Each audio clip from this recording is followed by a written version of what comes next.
with these controversies done, we now move on to what do the rest of the ahadith mention about the Dajjal.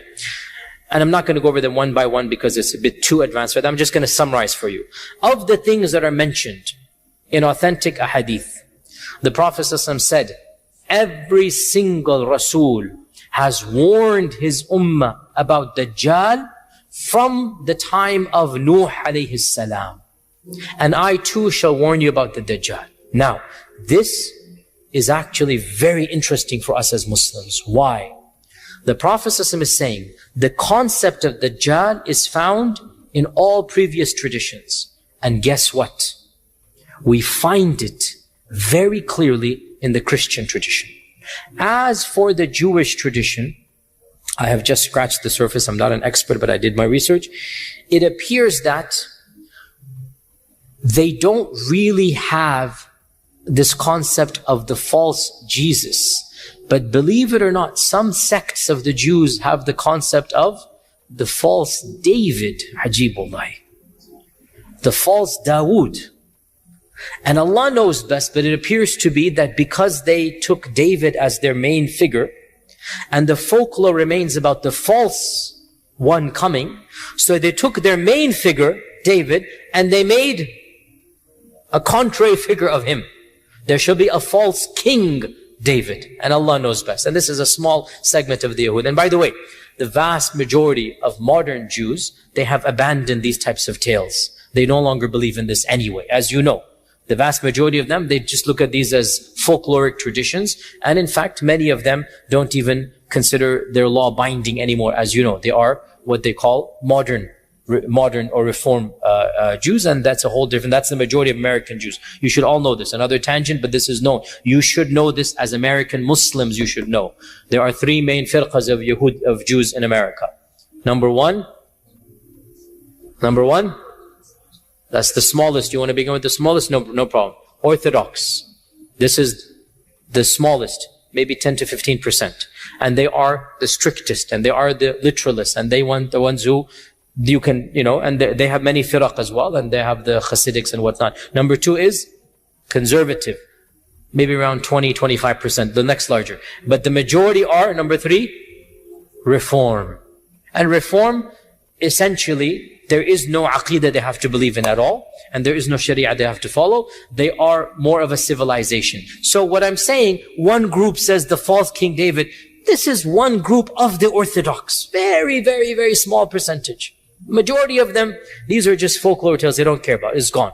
But my point is interesting here. The concept of the false Messiah or the false David is there amongst one group. Where did it come from? The Prophet ﷺ said, every prophet warned. So we believe the Prophet Musa would have warned. We believe this. That remained. And it was then taken by some group and converted this way. As for mainstream Christians, Baptist Christians, evangelical Christians, most mainline Protestant Christians, they firmly believe in the figure of the Antichrist. They call him the Antichrist. And they believe in this thing called the beast. And they say the symbol of the beast is 666. So these are interesting for us as Muslims. Now, you have two ways of looking at it. If you're a complete secular atheist who doesn't believe in God and whatnot, you say, oh, look at these religions. Their folklore is the same. Their mythology is the same. The Antichrist, 666, the beast, whatnot.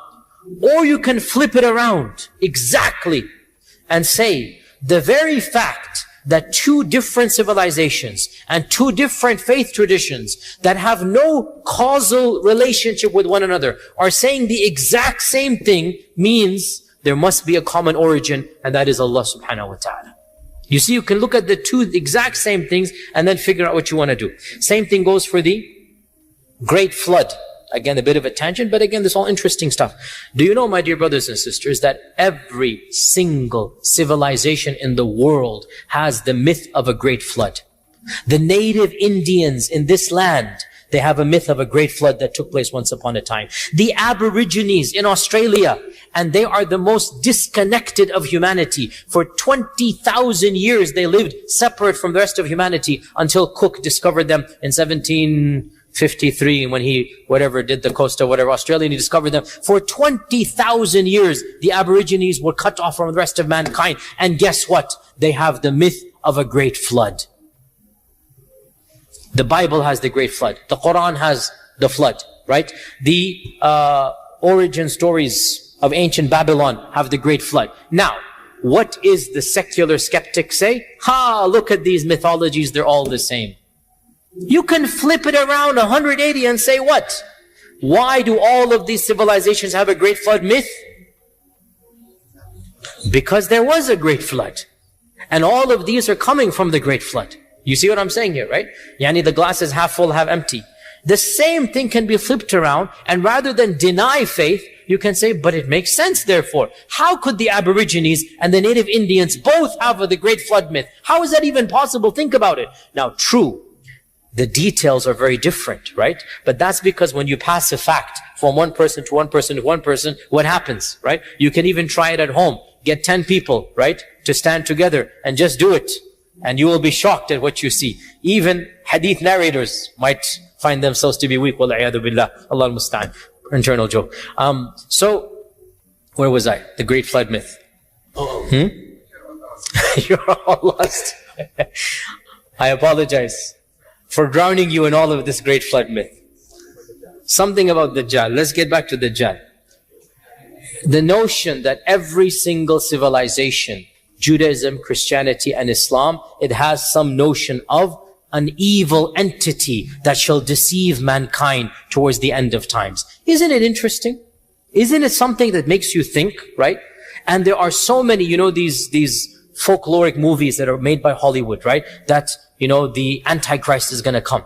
There's many of these. It's in their psyche. It's in their civilization and culture. Rather than flip it around and say, mythology, we say there is a common origin. So our Prophet ﷺ said, every prophet has warned his ummah about the Dajjal from the time of Nuh alayhi salam. He also told us that I shall tell you something that nobody has told before me. So he's going to give an interesting fact that no prophet before has mentioned. Now, by the way, I find it interesting personally that if you look at the folklore of the non-Muslims, the Christians, they also have in their folklore that the Dajjal shall be born to a family that is righteous overall and is praying for a child for a long time. And that the child will come and will flip on the parents. This is something in their folklore. We find it in our traditions as well. Okay? And one thing we do not find in Christian folklore at all, in Jewish folklore, is that the Dajjal will be deformed. And what do we find in Sahih Bukhari and Sahih Muslim? The Prophet ﷺ saying, I will tell you something that no other prophet told his people. The Dajjal will be deformed. Subhanallah. Look, do you guys understand what I'm saying here? You guys understand what I'm saying? Certain issues of the Judeo-Christian folklore matches with ours. This one thing that the Prophet ﷺ said, I am telling you, and no prophet before me told his people, is that he shall be born and one of his eyes is deformed. And guess what? That is not found in any of the Judeo-Christian folkloric tradition. Isn't that amazing? And this is a sign of Iman for us. Now, is it the right eye or the left eye? A huge controversy between our scholars, which is very little, not much of a, fruitful discussion for us. Some ulama say, both of his eyes are going to be, because I'll tell you what is the issue. Once again, authentic ahadith seem to potentially contradict. One hadith mentions his right eye will be like a grape. One hadith mentions left eye will be like fested, putrid. Does it mean that one of the narrators messed up and the Prophet either said right or left or does it mean both eyes are messed up? Allah knows best.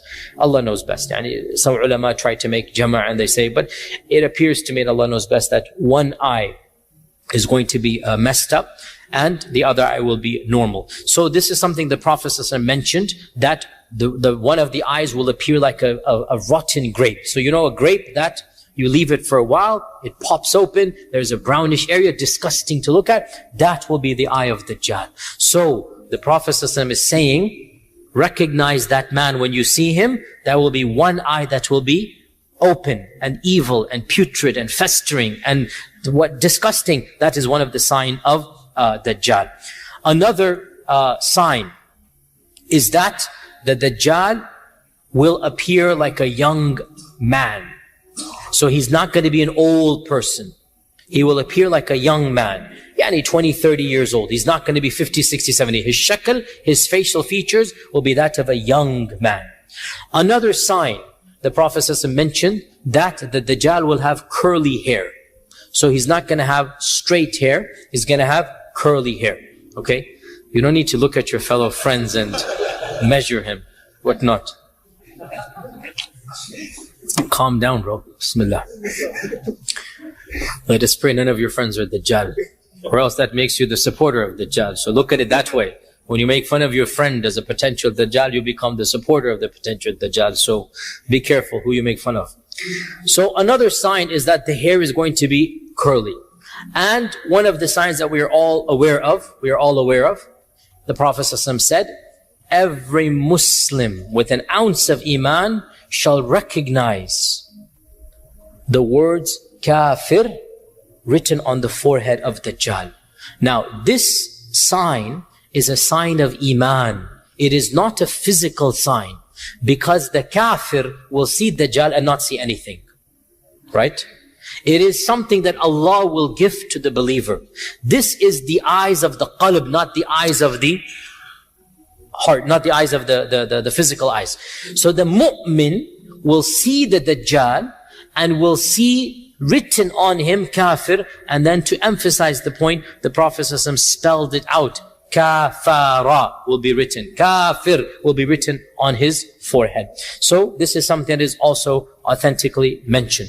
As well, our Prophet ﷺ mentioned that the Dajjal shall travel the whole world, will visit every city. Now, when something mentions in the Qur'an everything or every city or every issue, some people want to interpret this literally, that every single small village shall be visited by Dajjal. We need to understand the word kullu in Arabic. We should know this as Arabic. The word kullu does not necessarily mean the English every. It can mean a lot of. It can mean a lot of. And it can mean every. You understand? So the word kull in Arabic does not necessarily mean every in English. It could also mean a lot of. And we know this from the Qur'an and Sunnah. Allah says in the Qur'an, تُدَمِّرُ كُلَّ شَيْءٍ بِأَمْرِ رَبِّهَا. The wind of Thamud destroyed everything. But it's not everything. Did the wind that was sent to Thamud destroy the rest of the world? But Allah says, كُلَّ شَيْءٍ.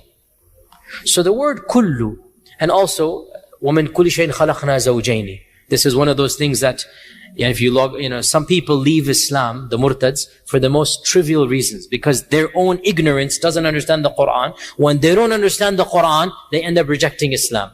And I've read online, one of the famous murtads, who is rejecting Islam and making fun of it, he goes, look, the Qur'an says, وَمِن كُلِّ شَيْءٍ خَلَقْنَا زَوْجَيْنِ, and the amoeba is not zawjain. Because of this, he becomes kafir. And I say his mind is the size of an amoeba. That's why he became kafir. Doesn't know basic Arabic. When Allah says, وَمِن كُلِّ شَيْءٍ خَلَقْنَا زَوْجَيْنِ, it does not mean that every single species must be zawjain. It could mean the default is zawjain, and that is the reality. Doesn't mean that every single entity has to have zawjain. You can have asexual reproduction, which takes place in our world. See where I went from where to where, subhanAllah. So now we have a few minutes for Q&A before Salat al-Isha. Bismillah, yes. So it's a very good question by our brother, that how, if we say, according to Shaykh Rashid Rida and others, if we say that the hadith of Tamim Dari is not authentic, how did it happen? Did the Sahaba, astaghfirullah, mess up? We have to realize the average chain of narrators between Imam Muslim, Imam Bukhari, and the Prophet is 6 people. Don't jump right at the Sahaba.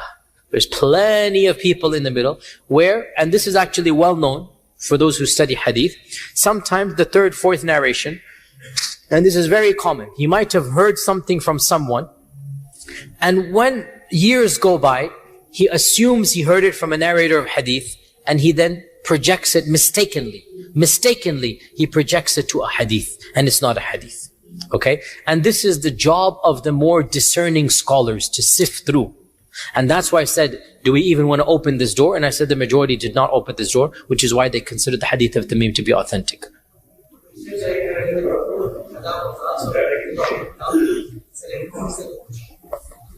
And no, not about, no, you get, Umar ibn Khattab was Ibn Sayyad, not Tamim al-Dari. No. Umar ibn Khattab radiallahu anh passed away very early on. We do not know how much he was monitoring Ibn Sayyad towards the end of his life. So Allah knows best. Umar ibn Khattab, he passed away as we know, in the 12th year of the Hijrah, 13th year of the Hijrah. Ibn Sayyad lived many years after this. So he himself was unclear. Because he was unclear, his children, Hafsa and Ibn Umar, were also unclear. But the majority of Tabi'un and later scholars realized, and Ibn Taymiyyah and others mentioned this, that there is no way that Ibn Sayyad could be the actual Dajjal. And this doubt came because they witnessed him interacting with the Prophet ﷺ. So no doubt when they saw the evil that was in him, so they have some doubt. Even Abu Sa'id al-Khudri, we saw in his narration, the rumors spread until the end of his life. And even Abu Sa'id al-Khudri is like, I don't know what to do with this guy. So those things, we have to understand that the doubts of the Sahaba Ibn Sayyad were a temporary one because of that time frame. You understand what I'm saying here? Once situation goes on, and it's clear that had he been that actual Dajjal, he wouldn't have done all that he had done. So then we can now verify and say he was not that big Dajjal, he was one of the minor Dajjals. Sisters, any questions? Back to the brothers. Yes, Bismillah. Do we just mention? Oh, Ibn Sayyad. No. The Prophet ﷺ did not see Ibn Sayyad having kafara on him. Also, Ibn Sayyad was a child in the time of the Prophet ﷺ. And the doubt was, is he going to grow up and become that Dajjal? Right? So, from the traditions we learn that the Dajjal will grow up in a regular household. And he will become Dajjal in a day. Like Hafsa said, something will happen to make him angry. Then something's going to happen and then the Dajjal will appear out. Before that, he's just an evil person. So this is the doubt. Was this Ibn Sayyad that evil person? No, the minor Dajjals are not going to have kafara and they're not going to have a'war. No. Why did they think? But they were worried Ibn Sayyad might become the Dajjal. And when he becomes Dajjal, kafir will appear. When he becomes Dajjal, all of the signs are going to come. They will show. That was the issue, okay? Assalamu alaikum wa rahmatullahi wa barakatuh.